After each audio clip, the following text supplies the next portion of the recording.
Hola, buenas tardes. Me pidieron hacer esta charla bueno, eh, ¿qué, qué hablar del desierto florido en particular, el fuego en el desierto florido, por supuesto?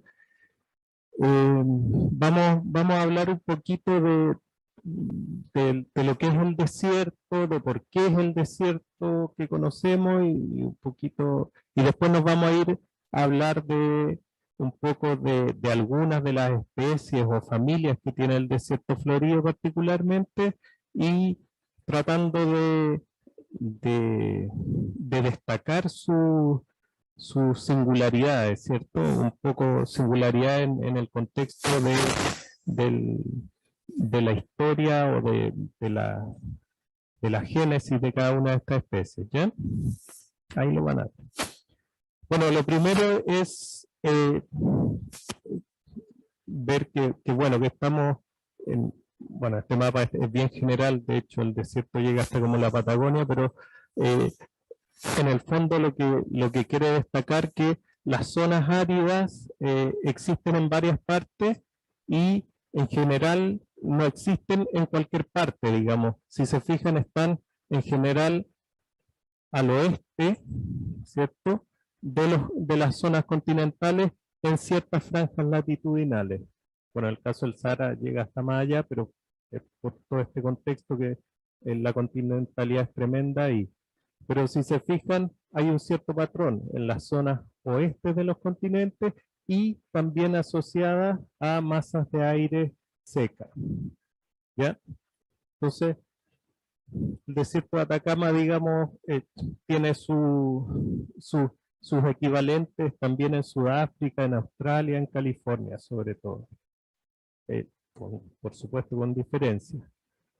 Y en muchos de estos lugares también ocurren fenómenos como el desierto florido, bloom de floraciones o se llaman de distintas maneras, pero el fenómeno como desierto florido ocurre también en estas otras zonas áridas del globo. Bueno, este es un ejemplo de cómo se puede ver una zona en Atacama particularmente, en la región de Tarapacá, en un año normal y en un año en que hubieron lluvias excepcionales que bajaron más de lo normal. ¿Se fijan? Eh, Estamos hablando del núcleo literario del desierto de Atacama, donde uno camina y no hay nada, ni una planta normalmente, y en situaciones excepcionales puedes ver eso. Eh, ¿Cómo ¿Por qué son estas zonas particularmente, que son las zonas subtropicales, donde tenemos las zonas de desierto? Tiene que ver con patrones de circulación atmosférica generales, en las cuales tú tienes la banda del Ecuador, ¿cierto? Esta es la línea del Ecuador, y en esta es donde ocurre hay mayor calor, porque el sol llega de manera más perpendicular a la Tierra, y ahí se genera alta evaporación y por lo tanto todas estas nubes convectivas que a medida que va subiendo la masa de aire va botando agua, eso hace que llueva mucho en los trópicos, pero después esas masas de aire, como van botando el agua, después se quedan más secas y cuando llegan hasta cierta altura en la atmósfera se van desviando y en algún momento descienden. Y como botaron casi toda su agua acá, al descender descienden como masas de aire seco, con muy poca humedad. Y esas son, digamos, las zonas subtropicales, y en ese descenso es donde se generan los cinturones de alta presión, como el típico que uno ve en las noticias en Chile, el anticiclón pacífico subtropical, que se sitúa en esta zona y que tiene esa característica de ser una masa de aire muy seca. ¿Ya? Eso ayuda a que todas estas zonas sean bastante áridas. Y si se fijan, la ubicación de estas celdas de alta presión coinciden con donde estaban las zonas áridas de los márgenes oestes de los continentes. Asimismo, si se fijan, el anticiclón tiene un giro en este sentido y opuesto en el hemisferio norte. Este giro de la masa de aire tiene que ver con el efecto Coriolis, el efecto que genera la rotación de la Tierra, y eso también ayuda a generar todo esto que se conoce como las surgencias costeras en las masas oceánicas, ¿ya? ¿Y qué hace que haya surgencia costera? Hace que haya aguas en el mar, en la costa, más frías de lo normal, más frías de lo que debería haber solo por latitud, ¿ya? Y que genera que tengamos un océano más frío, hay menos evaporación, por lo tanto menos entrada de agua a la atmósfera en esta zona. Y de nuevo ocurre en California, en el desierto de Atacama, en Namibia, en las Canarias. Entonces también ahí hay patrones comunes. Y un tercer efecto que es bien importante para lo que tiene que ver con Chile, con Sudamérica, con el desierto de Atacama, es la formación o la presencia de la cordillera de los Andes, ¿cierto? La cordillera de los Andes es un macizo tremendo, de largo y de alto también, sobre todo en el norte de Chile. Y la cordillera de los Andes no ha existido desde siempre y tampoco se formó de una sola vez.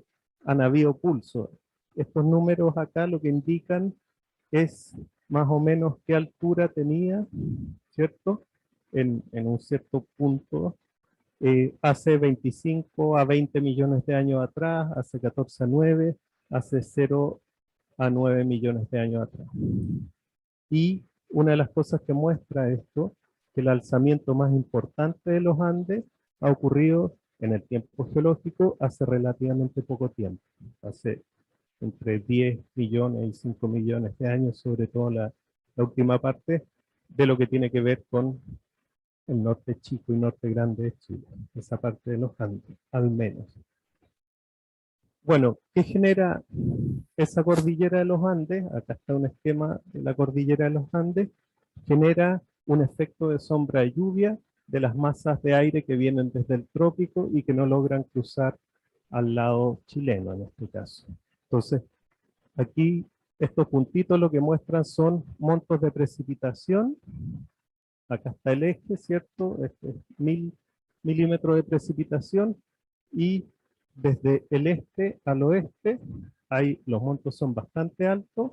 Bueno, una escala logarítmica de 6.000, pero ese ya es 100. Son bastante altos, pero una vez que trata de cruzarlos antes, se van casi a cero muy rápidamente. Entonces es el efecto de sombra de lluvia que genera la cordillera de los Andes. Entonces, tenemos un efecto de sombra de lluvia en la parte norte, fomenta la aridez, un anticiclón bastante permanente frente a la costa, fomenta masas de aire seco, y una corriente fría que dificulta la evaporación de agua del mar hacia la atmósfera, genera aridez también. Tres factores que determinan que el desierto de Atacama sea un buen desierto, ¿cierto?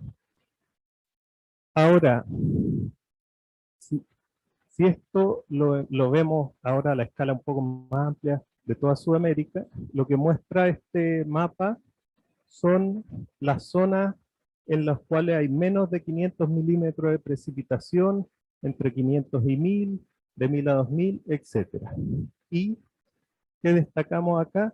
Una zona a lo largo de casi toda Sudamérica en el cual las precipitaciones son menores a 500 milímetros. Probablemente en la próxima actualización esta zona va a ser un poco más grande, pero dejémoslo así por ahora. Y a esto es lo que llamamos la diagonal árida de Sudamérica. En el fondo, si uno lo transforma en este mapa en formaciones vegetales, en grandes unidades de vegetación, esta es la franja de los desiertos y estepas patagónicas. Verso acá los bosques, acá los pastizales, los bosques tropicales, etc. Entonces, tenemos esta diagonal árida, ¿cierto? Diagonal de formaciones vegetales áridas, y, por supuesto, a lo que vinimos a hablar, el desierto florido se ubica en esta zona, en la parte costera interior de lo que denominamos norte chico. Ahora les muestro este esquema, no vamos a profundizar mucho en esto, pero lo que quiere hacer notar este esquema es un esquema de los distintos tipos de flora, de vegetación que ha existido desde 60 millones de años hasta el presente en el cono sur de Sudamérica, muy a grandes rasgos, y los colores están indicando distintos tipos de flora, ¿cierto? Las rojas son las neotropicales, o sea, las del trópico del Nuevo Mundo. Las mixtas son las que tienen componentes tropicales, pero también australes o templados. Y bueno, las antárticas son las de carácter más frío, ¿cierto? Las típicas de los bosques del sur, por ejemplo. Y bueno, después hay un componente subtropical y un subtropical sérico que aparece más tardíamente en el tiempo. Acá está la escala temporal de 60 millones, 40, 25, etcétera, hasta casi el presente en la escala geológica. Y van apareciendo estos eventos como formación de la corriente Humboldt, alzamiento final de los Andes, etcétera. ¿Y por qué les muestro todo esto? Porque para decirles que el sur de Sudamérica, en el cual podemos incluir todo Chile, tuvo elementos tropicales en su historia geológica hasta bastante al sur. Tuvo elementos de las floras mixtas, tuvo elementos antárticos, entonces ha tenido una combinación de distintos componentes que van a llevar a lo que es hoy día la flora de Chile en general y bueno, en nuestro caso con el foco en lo que es el desierto florido. Bueno, ahí está un poquito lo que acabamos de decir.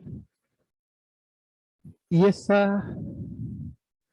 entonces, dentro de toda esta historia, van a ir quedando componentes tropicales, mixtos, australes, en distintas partes, y la cordillera de los Andes va a ser una barrera, como vimos, climática, pero en algunos casos también puede ser biogeográfica, ¿ya? Entonces va a dejar elementos a este lado y otros a este lado de la cordillera. Y así, por ejemplo, varios de los géneros, esto es principalmente flora de bosque, ahí están las fotos para que no sea tan fome, pero por ejemplo, las azaras, los chinchín, o a veces le dicen, como, no es como aromillo o algo así, géneros como el de las bataguas, las Eugenia, ¿cierto? Que son, bueno, diferentes elementos, se fijan que tienen patrones de distribución en el espacio, en el mapa, saltado. Esto a nivel de género, ¿cierto? No a nivel de especie, o no siempre. Pero, por ejemplo, en Chile central, en el noroeste de Argentina y Bolivia, sur de Brasil. Y así, si se fijan, ahí ese patrón se repite bastante. Voy a sacar la foto un rato para que veamos el mapa. Se repite acá también, etc. Algunos que tienen distribuciones amplias en Sudamérica, otros que se mueven a lo largo de la diagonal árida. Entonces, todo esto va generando diferentes grupos de plantas que tienen distribuciones, algunas parecidas a otras, y otras, digamos, que siguen su camino, pero en el fondo en estas distribuciones similares uno empieza a pensar, bueno, esto tiene que ver con una historia común, ¿cierto? Y esa historia común tiene que ver con este proceso en el cual ocurre este levantamiento de los Andes, que además genera espacios nuevos, o sea, ecosistemas de altura que quizás antes no existían, ecosistemas de desierto o desierto extremo que antes quizás no existían, o sea, son ambientes nuevos donde las especies pueden colonizar y adaptarse, generar nuevas especies a partir de eso. Ahora nos vamos un poquito hacia la zona donde vamos a estar focalizados, ¿cierto? Que es lo que llamamos el norte chico, que está, digamos, en el borde sur de lo que sería el desierto de Atacama, ¿cierto? Este mapa o esta imagen lo que quiere mostrar son los grandes patrones de circulación atmosféricas, ¿ya? Por este lado tienes el anticiclón, ¿cierto? El anticiclón subtropical del Pacífico Sur, el cinturón de los oestes, que es el que trae las lluvias a todo el sur de Chile, Chile central, o también, lo que dicen en la tele, los frentes migratorios o los frentes fríos son la expresión de esta masa de aire en el sistema terrestre que siempre está interactuando con el anticiclón. Cuando el anticiclón deja espacio, estas masas de aire pueden entrar. Y eso en Chile central en general ocurre en invierno porque el anticiclón se desplaza un poco hacia el norte. Entonces esta masa puede entrar un poquito más al norte. Y eso es lo que genera las lluvias en toda la costa y interior del norte chico. Sí.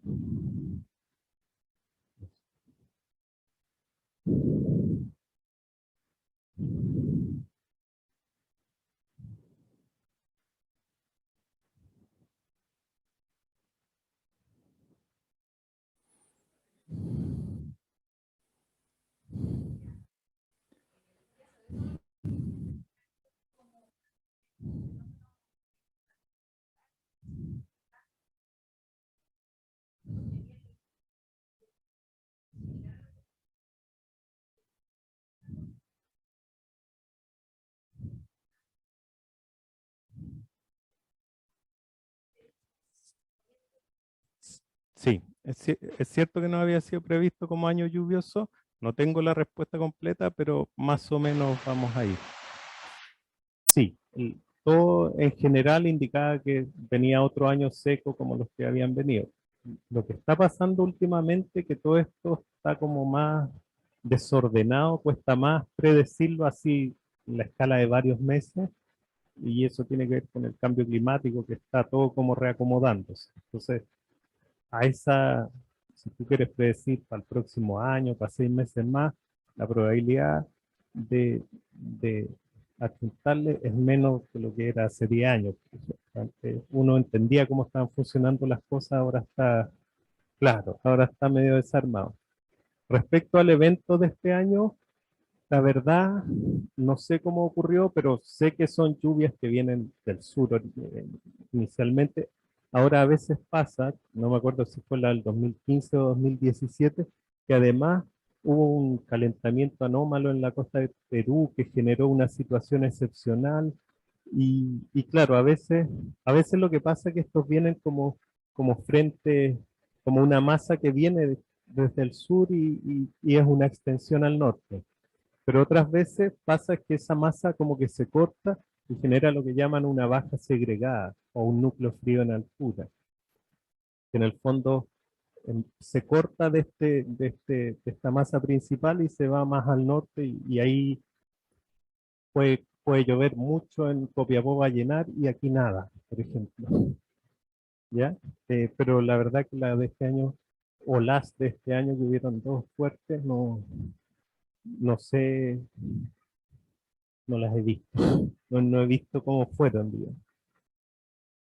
Bueno, entonces tenemos esta masa, ya sea por las fases segregadas o por un frente normal, digamos, que en general pueden producir lluvias en el norte chico. Ahora, como está en una situación de borde, eso es muy típico, las lluvias no es algo como tan predecible o tan habitual que ocurra. La variabilidad en las precipitaciones es bastante alta por el hecho de estar en el borde, ¿cierto? Y aquí, por ejemplo, lo que tenemos es, bueno, por un lado, para destacar que las lluvias ocurren principalmente en los meses de invierno, ¿cierto? Esto es desde enero a diciembre y las lluvias se concentran en invierno. Este es un climograma de la estación Vallenar. Y aquí la secuencia interanual, esta es la precipitaciones en el embalse Santa Juana, también un poco al interior de Vallenar, y pueden ver que, bueno, hay periodos bastante secos, por ahí un par de lluvias más importantes. Aquí destaqué algunos años que son años en los cuales ha habido desiertos floridos, ¿cierto? Y que están siempre asociados a montos elevados de precipitación. aquí todo este periodo como más seco, ¿cierto? Y, y bueno, los eventos, los últimos 2015, 2017. Entonces, no sé. Porque no, como te digo, no he mirado que me quedé con que llovió lo suficiente para el desierto florido, pero no he visto montos.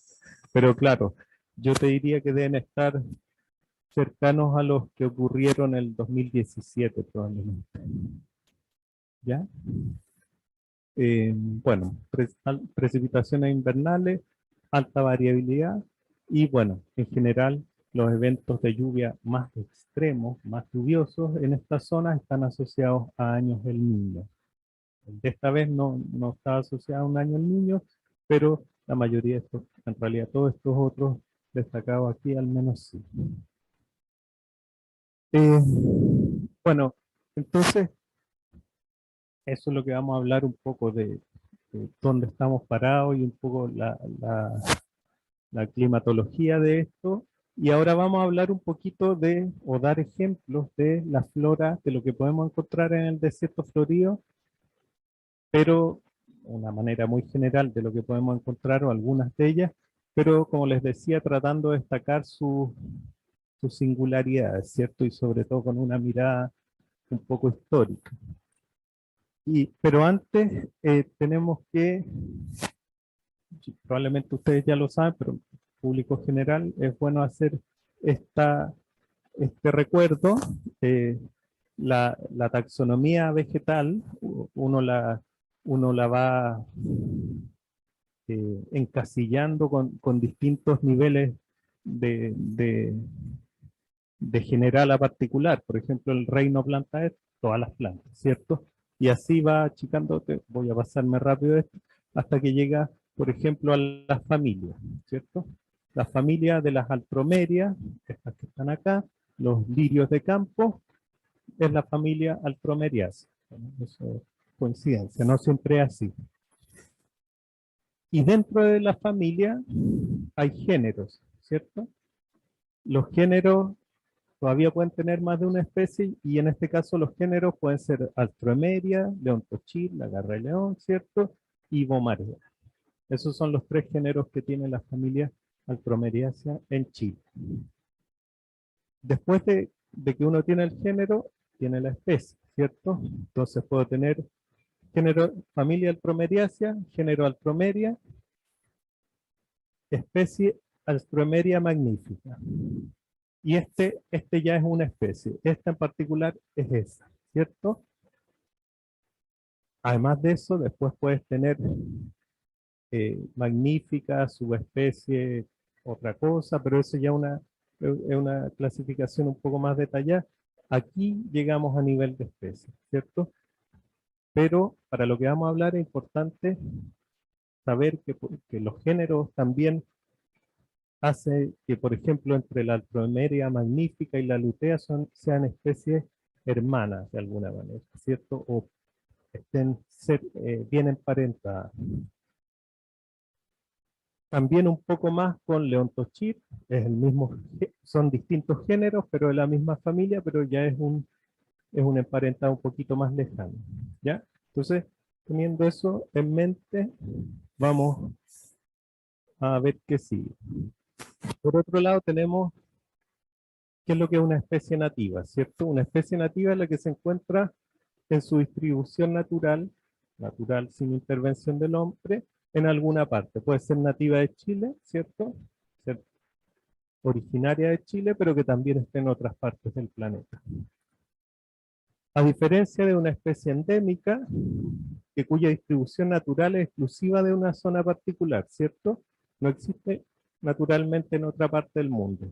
Y ahí uno puede tener una especie endémica de Chile, por ejemplo, o sea que solo existe en Chile, o incluso puede restringir y decir es endémica solo en la región de Coquimbo, solo existe en la región de Coquimbo, ¿ya?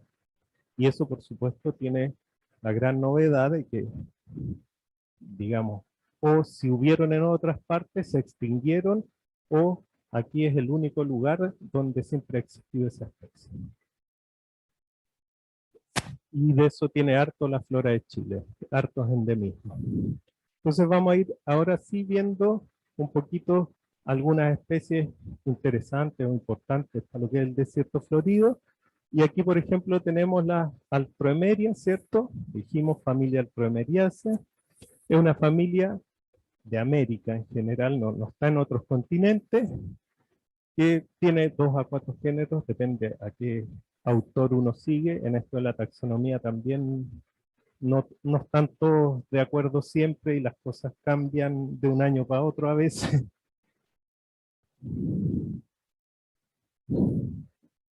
Ya, es siempre un lío, la ñañuca, siempre la están moviendo. Bueno, y en este caso, Alstroemeria es un género grande, tiene más de 100 especies, ¿ya? Un género tremendo grande que está distribuido aquí como está en el mapa, en Chile, Perú, la costa atlántica y un poquito en la Caatinga, en las zonas más áridas. No, ese no es la Caatinga, perdón, ese es Venezuela y una de las Guyanas. Es un género grande, tiene varias especies en Chile, 38, no es la mitad, pero un poquito menos. Pero también tenemos, por ejemplo, el género Bomarea. Si bien no es del desierto florido, es un género que tiene cerca de 100 especies, bastante grande, pero en Chile solo tiene 3 especies. 2 en el altiplano y una en el sur de Chile, en la zona de bosque. Siempre como enredadero. Y por otro lado tenemos Leontoquip, que tiene una sola especie, que es endémica de Chile, endémica de la tercera región, endémica de como Tres Quebradas, así de específica. Entonces, aquí tenemos un ejemplo de una familia en la cual, por un lado, tiene representantes disyuntos, que están en áreas separadas dentro de Sudamérica, otro que es bastante bien radiado, tiene hartos parientes, pero en Chile solo tiene 3, y por otro, uno que solo existe en Chile.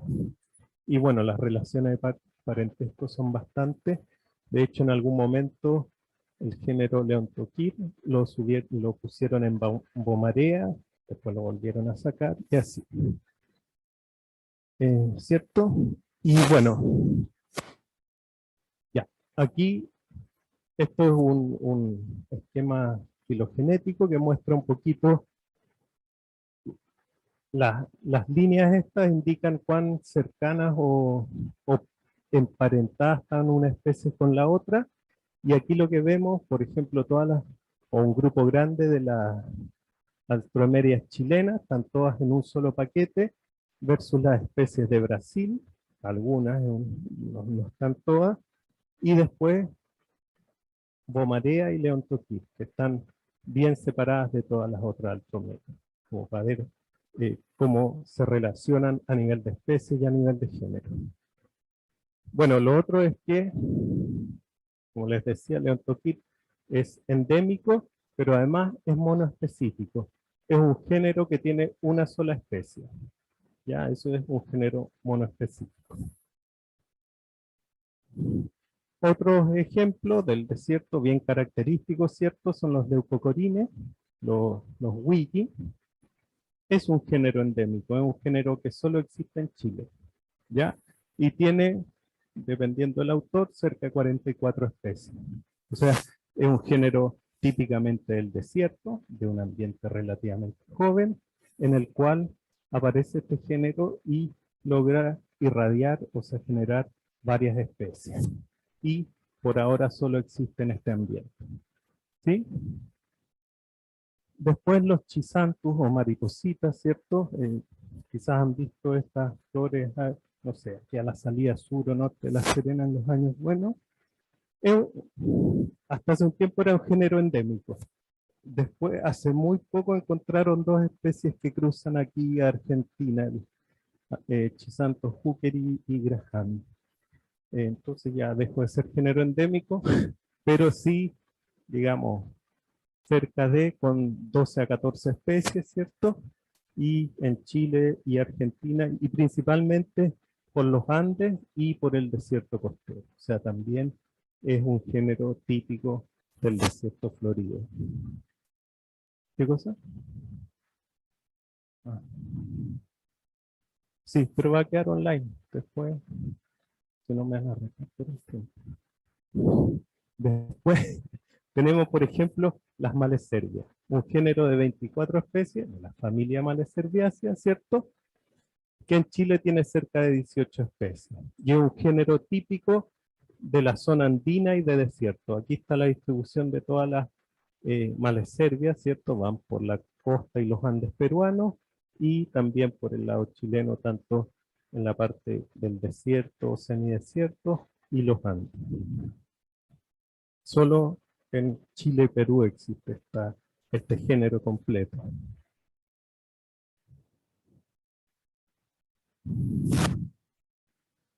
Ay, ¿sabes? No sé cómo les dicen.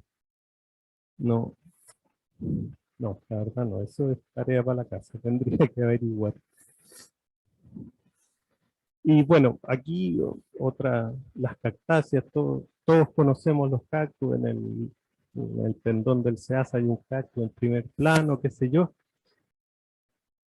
pero no sé si todos sabemos que es una familia principalmente americana, ¿cierto? Con dos centros importantes de diversificación, uno Mesoamérica y el otro el sur de Sudamérica, ¿cierto?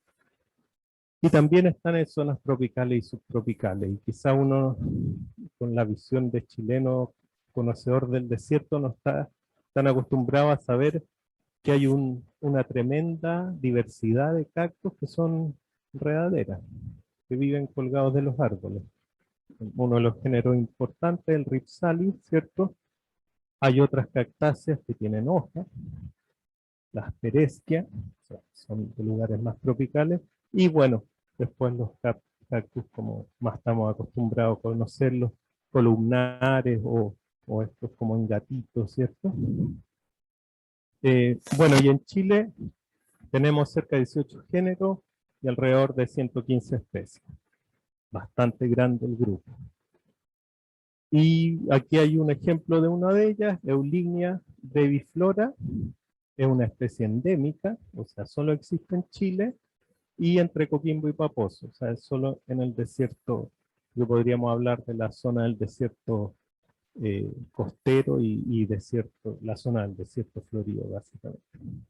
El género particularmente tiene 4 especies, desde el sur de Perú hasta Chile central. Las copiapoa son unos cactus que a mí me gustan mucho, son bien bonitos, bien especiales, y el género entero es endémico. O sea, el género solo existe en Chile, en ninguna otra parte del mundo, y siempre asociado a lo que es esta zona del desierto costero, ¿cierto? Con 22 especies también, y por lo tanto es un género que solo existe en el desierto costero chileno, pero además que ha logrado producir muchas especies, tiene harta radiación, ¿ya? Y lo que pasa harto con las cactáceas, sobre todo estos géneros con varias especies, que también generan varias subespecies, porque en el fondo como que todavía hay cosas que no se definen bien. Uno dice, bueno, es una, es la otra, y termina siendo eh, transformándola en una subespecie de alguna de ellas. Otro, otro género interesante o característico del desierto florido es la céfira, la celestina, la Zéfira elegans, ¿cierto? De la familia de las Tocofilaceae, tiene 27 especies, 8 géneros, en California, Chile y África. O sea, ahora esto es un poco distinto a los otros. En general los otros o eran endémicos o estaban, los ejemplos que teníamos estaban repartidos en Sudamérica de manera distinta.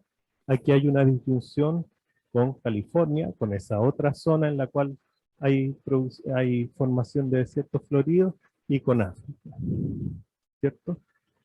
Particularmente Zéfira tiene dos especies, ¿cierto?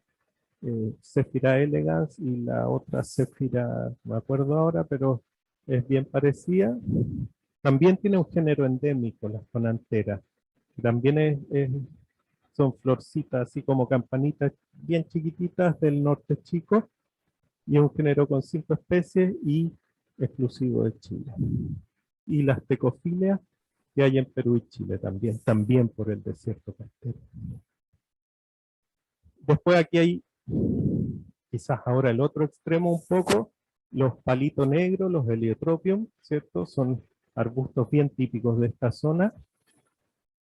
El género es un género tremendo, tiene cerca de 230 especies, en general en las regiones cálidas del mundo.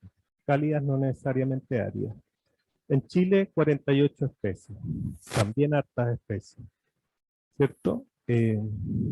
Bueno, antes eran de la familia de las borragináceas, ahora crearon su propia familia, ¿cierto?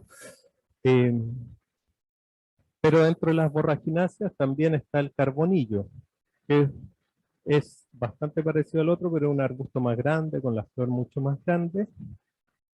Cordia decandra se llama, ¿cierto? Y el género Cordia también es gigante, o tremendo, 325 especies. Incluso más que los heliotropios, ¿cierto? En general viven en los ambientes tropicales de ambos hemisferios, ¿cierto? Pero en Chile solo existe una especie de Cordia, ¿cierto? Que es esta que tenemos acá en el norte chico. O sea, pese a que es un género tremendo y grande, Chile solo tiene un representante, lo cual posiblemente está asociado a ese pasado común con los ambientes más tropicales. ¿Ya? Y bueno, si uno lo ve a nivel de familia, las borragináceas, de las cuales pertenece el carbonillo y que antes pertenecían los palitos negros, es una familia tremenda y grande, 156 géneros, más de 2.500 especies, ¿cierto? Sin embargo, de este género tenemos solo una especie y exclusivamente en el desierto florido, en la zona del desierto florido. Y no lo anoté aquí, pero estoy casi seguro que es endémica también.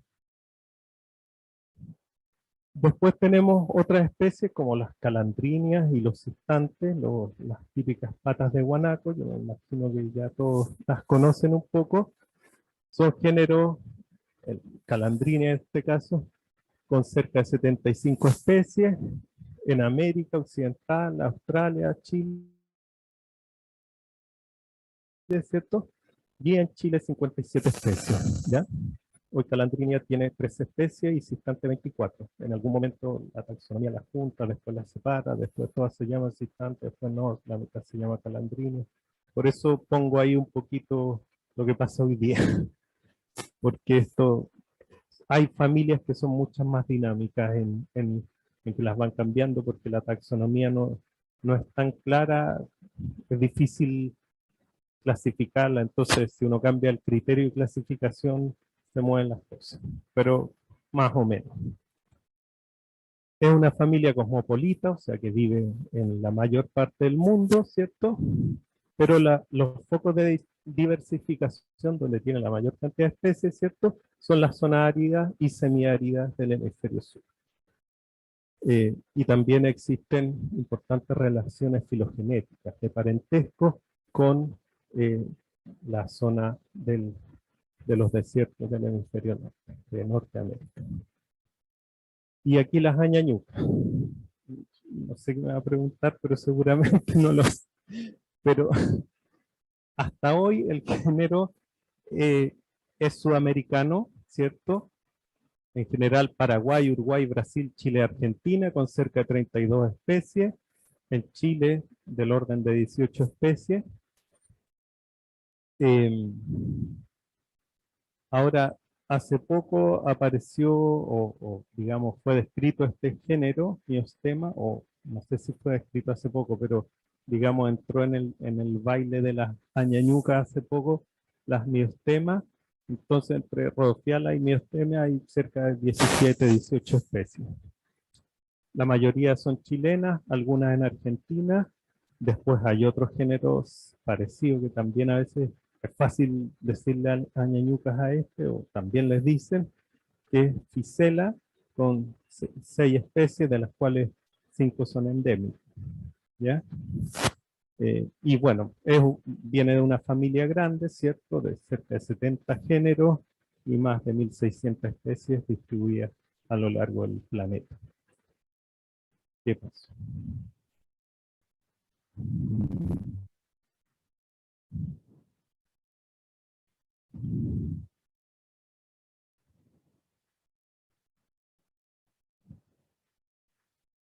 ¿Mm?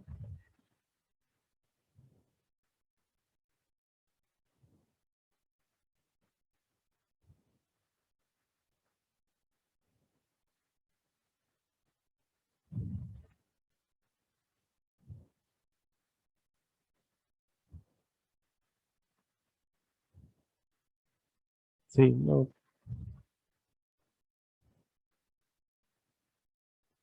dile a Ñañuca mejor.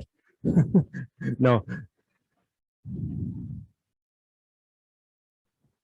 sí, Céfira, sí, esas cosas hacen los taxónomos a veces. Seguramente le pusieron cefirante porque tenía cosas parecidas a la céfira sin ser de la misma familia. Eh, Pero claro, es de la familia, de esta familia. Rhodophyala el género, mira, a ver, Amarilidaceae en la familia, Rhodophyala, por ejemplo, es el género, y no sé, Rhodophyala, ¿qué me dijiste? Rondoliron, cuando es Rhodophyala con el apellido, el Rondoliron, ese ya es la especie. Es un poco como los nombres de uno, uno se llama Antonio Maldonado. Maldonado puede ser equivalente al género, porque hay otros Maldonados, mis hermanos, mis papás, qué sé yo. Y después más atrás, si uno va como al linaje de uno, a los abuelos, de donde tengo primos y otras cosas, ese podría ser equivalente un poco a la familia, ¿ya? Como para que te hagas la idea, la analogía, ¿cierto? Entonces, por eso, en este caso, yo estoy tratando de destacar cuántas especies hay de cada uno de los géneros, de las familias, para mostrarles que a veces tienes muy pocas especies dentro del género, o sea, dentro de como su linaje más cercano, o a veces tienes muchas especies. Entonces eso tiene que ver con que o está muy diversificado el género o está muy poco diversificado, que puede tener que ver con que tuvo muchos parientes antes y se extinguieron la mayoría, por lo tanto es casi un fósil viviente, o que recién apareció como género y en el futuro debería diversificarse mucho, pero todavía está en esa etapa inicial, ¿ya? Un poco por ahí va.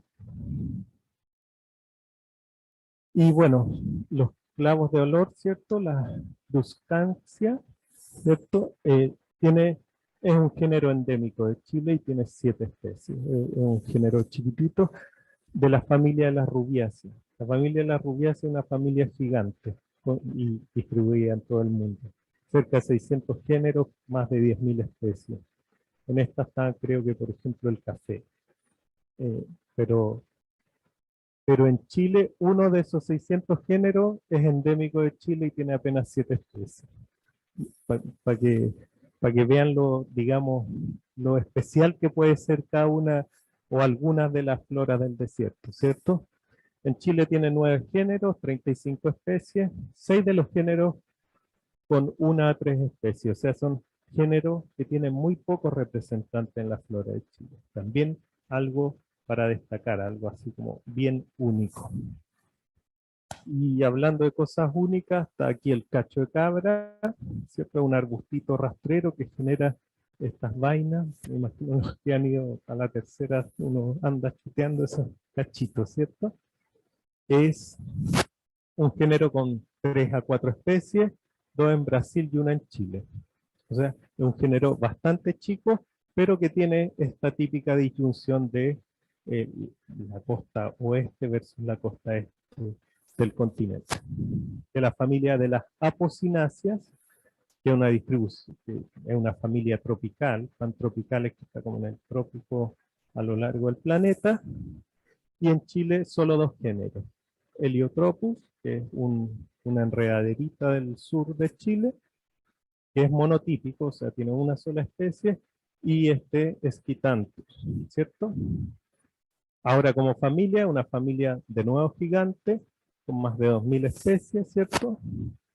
Pero en América y en Chile, muy pocos representantes, ¿cierto? O sea, bueno, Y por otro lado, otras especies como las nolanas, los suspiros, me imagino que esto lo han visto, hoy día hasta en las plazas dentro de La Serena a veces se encuentran. Es una familia, pertenece hoy día a la zona Solanaceae, en algún momento tuvieron su familia propia las Nolanaceae, pero tiene, bueno, un género con cerca de 90 especies, principalmente en Chile y en Perú. Es un linaje del desierto costero, ¿ya? Y sobre todo, claro. Entonces, y tiene como estos dos focos de diversificación. Este es un gráfico con el número de especies y la latitud desde los 44 grados de latitud hasta los 5 grados de latitud norte. Bien. No veo bien, no, latitud sur. Entonces, tiene, digamos, aquí un grupo importante de especies y después, en la parte sur del desierto peruano, otro grupo importante de especies. Y algunas que están en Chile y Perú, por supuesto. Y bueno, las malvillas, género Cristaria, ¿cierto? Es principalmente del norte de Chile, de esta zona hacia el norte, tiene cerca de 20 especies, también principalmente en las zonas costeras, pero también en Perú con 3 especies, 2 compartidas con Chile, una solo de Perú. En Argentina otras 3 especies, etcétera. Pero el grupo fuerte aquí está en Chile, ¿ya? De la familia de las malváceas, que son los hibiscos, el algodón, etcétera. De una familia cosmopolita, o sea, está en casi todas partes del mundo, con más de 1500 especies, ¿cierto? Eh, Bueno, los terciopelos, la argilia radiata, que son estas típicas del desierto florido, ¿cierto? Que a veces hay algunas que son más rojitas, en rojo así como concho de vino. Es de la familia de las bignoniáceas, ¿ya? En Chile esa familia tiene 4 géneros. Bueno, aparte de argilia, tecoma, capsidium, ecremocarpus, ¿cierto? Argilia es la que tiene mayor diversidad de especies dentro de estos géneros, con cerca de 11 especies. Fuera de esta típica del desierto florido con una varita alta, la mayoría de las otras son bastante rastreras, o sea, crecen a ras de piso y algunas de ellas, como esta, son, no sé, la flor será de este porte cuando está lo más abierto, son plantas muy pequeñas, otras no tanto, como esta arquilia, y su distribución sigue más o menos lo que sería la diagonal árida. Pero aquí a mí lo que siempre me llama la atención de esta familia en Chile es que es una familia de nuevo muy grande, con cerca de 850 especies, y que la mayoría de las especies, si en cualquier otra parte del mundo a uno le dicen bignoniacea, está pensando en enredadera.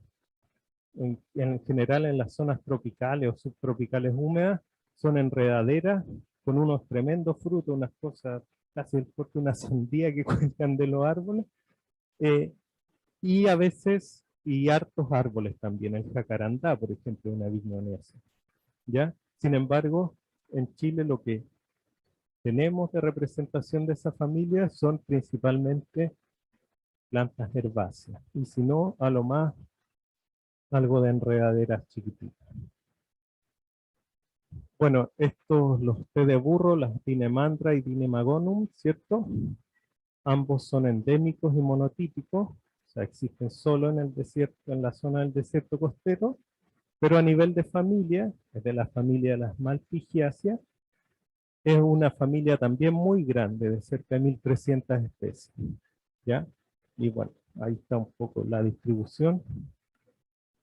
Y bueno, y quizás aquí me detengo un poco porque hemos ido mostrando una planta, cómo es la parentela, más o menos a grosso modo donde se distribuye, pero lo que quiero mostrarles con todo esto que vamos viendo que hay plantas del desierto florido, típicas del desierto florido, que tienen una historia bien interesante en el sentido que son componentes únicos de una familia muy grande o son componentes que están muy irradiados, pero solo en la zona del desierto, Entonces cada uno tiene esas singularidades, ¿cierto? Y por ejemplo aquí hay otra, la Encelia canescens, ¿cierto? La corona del fraile, esta también es bien común. Eh, es de la familia de las asteráceas o las compuestas, ¿cierto? Como las manzanillas o qué sé yo. Pero esta especie en particular es muy común en el desierto costero y bueno, llega hasta Perú y Bolivia un poquito, ¿cierto? Pero es un género con más de 20 especies y principalmente en las zonas áridas y sobre todo en las zonas áridas, y incluso esta misma especie la puede encontrar, no estoy seguro si es la misma especie, pero al menos a nivel de género, en los desiertos de California. O sea, tiene una distribución que está en la costa oeste de Sudamérica, pero también de Norteamérica. Y bueno, aquí hay otra, la Amancay o copa de oro, Valvicia peduncularis, ¿cierto? Que es un género con 11 especies, 4 de ellas en Chile, ¿cierto? Eh, ha pasado por distintas familias, dependiendo cómo avance la taxonomía, pero la Valvicia peduncularis, que es un arbustito así alto, con unas flores así como una campanita hacia arriba amarilla, eh, es endémica de Chile, ¿cierto? Y bueno, tiene otros genotipos. Y después, eso era lo común, aquí vienen las raras, ¿cierto? Así que son, para mí por lo menos, bien novedosas. Por ejemplo, tenemos el papayo chileno, ¿cierto? Ahí hay una foto de él, es una papayita que, igual a una papaya, pero este postre, ¿ya? Carica chilensis, endémica de Chile, por supuesto, género con el género Carica, ¿cierto? El apellido del personaje tiene cerca de 20 a 25 especies en las zonas tropicales. Eh, en Chile, la Carica chilensis, desde Pichidangui hasta la higuera, más o menos, ¿cierto? Como tiene la familia, tiene pocos géneros, pero varias especies, casi 500 especies, ¿cierto? Después tenemos el ubillo, que es este arbustito, es un arbusto bastante alto en realidad, Montea chilensis, ¿cierto? Es un género con 3 especies entre Chile y Argentina. En Chile esta especie, la Montea chilensis, es endémica, ¿cierto? Y es de la zona del norte chico principalmente, zonas costeras. ¿Ya? También de una familia bien grande, de cerca de 4.000 especies. Después el lucumillo, al que, digamos, últimamente se ha mostrado un poco más, han habido trabajo, incluso del Ministerio del Medio Ambiente, enfocados en el Nursiantes coquimbensis, el lucumillo, ¿cierto? Este arbustito que hay harto, por ejemplo, ahí en Punta Teatino y da unas pelotitas así rojas. Es una especie endémica de Chile también, exclusiva del norte de la región de Coquimbo, o sea, tiene una distribución súper restringida, es costera y es solo del norte de la región de Coquimbo. Sin embargo, el género es disyunto en Sudamérica, ¿cierto? Hay varias otras especies en el sur de Brasil, esta distinción entre lo que es el norte chico y el sureste de Brasil, y también hay un poco en la costa de Perú, ¿ya? En la vegetación de neblina de Perú también, ¿cierto? Y después la congonilla, la Peperomia doeli, también endémica de Chile, ¿cierto? Y proveniente de una familia de cerca de 1.500 especies. ¿Ya? Ahora esta es más difícil de verla, pues está en general en quebraditas bien húmedas, ahí en la roquita donde junta harta humedad de neblina. Y después, bueno, tenemos, ya estamos terminando, tenemos cosas como el Atutemus, ¿cierto? La Lagunoa glandulosa, que crece en Perú y Chile, el rumpiato, la viriquesia, endémica de Chile, las dos de la familia Sapindaceae. Y esta familia, si se fijan, son, de hecho, hay una especie más que es como más de Chile central, por eso no la puse aquí.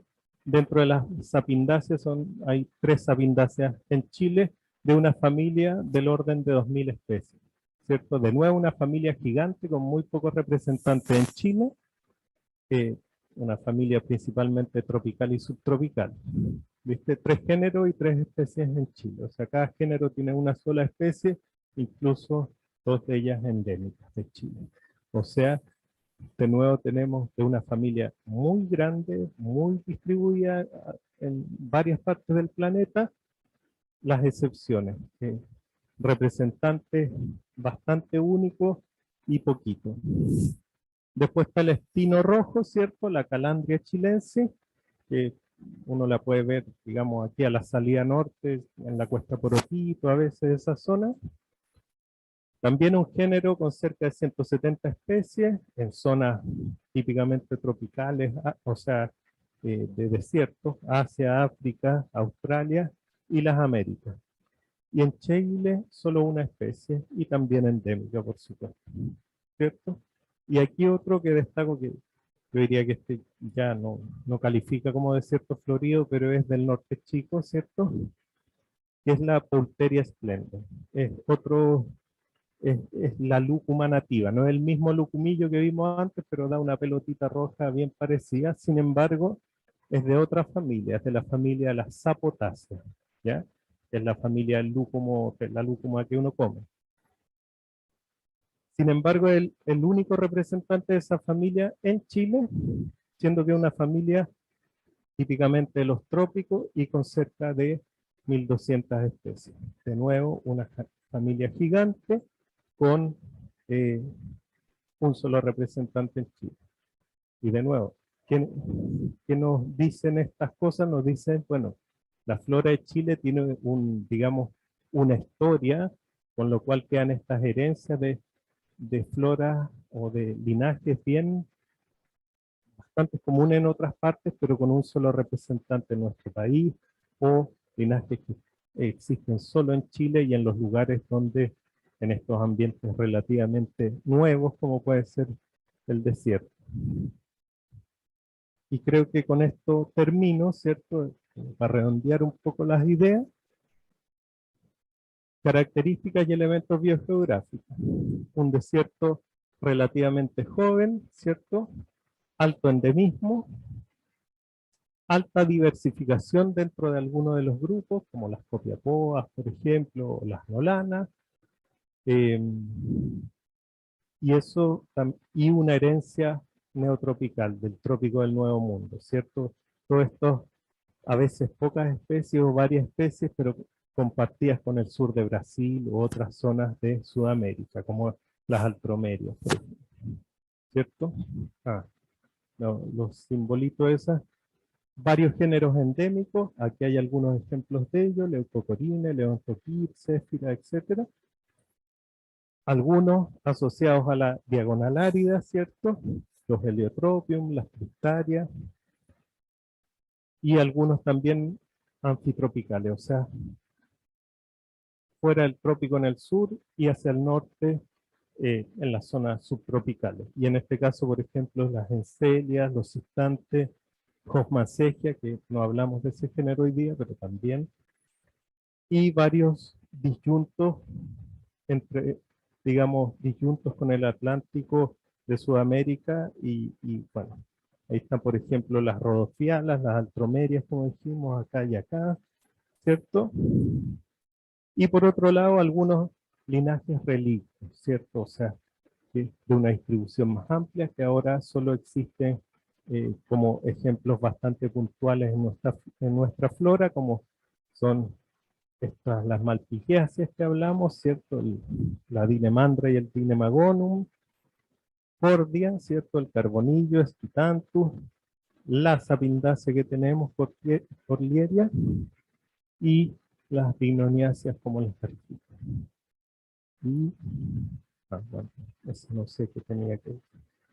Y eso sí.